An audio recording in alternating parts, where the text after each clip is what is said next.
there is a question, is the attitude of Islam to history.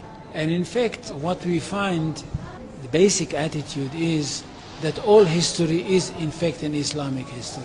That means that all the major figures of history basically are Muslims. From Adam down to our own time.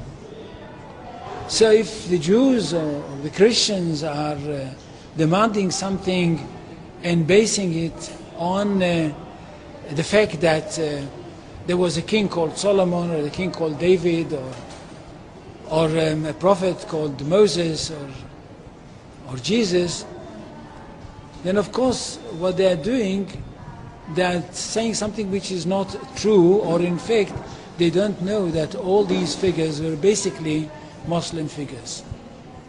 They were, in fact, since the creation of the world there is only one religion, and this is the religion of Islam.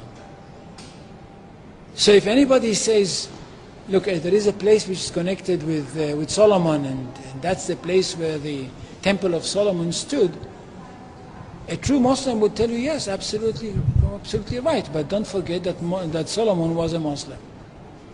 And David was a Muslim, and Abraham was a Muslim, and Isaac was a Muslim, and Jesus was a Muslim. And this is what I mean by the Islamization of history. And you can understand that through Islamization of history, you've got Islamization of geography. Anywhere which was connected with these people, or with these prophets, which were all Muslims, becomes a Muslim territory.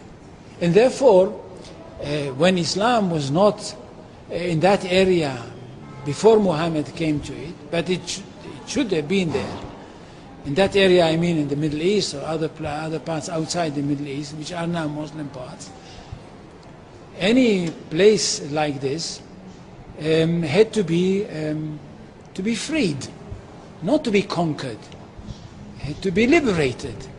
So Islam appeared in history in the time of Muhammad, or reappeared in history from their point of view, reappeared in history as a liberator. And therefore there is no Islamic occupation. If somebody occupied anything, it would be always somebody else, not the Muslims. So there is no Islamic occupation, there is only Islamic liberation. So there is no Islamic occupation, there is only Islamic liberation.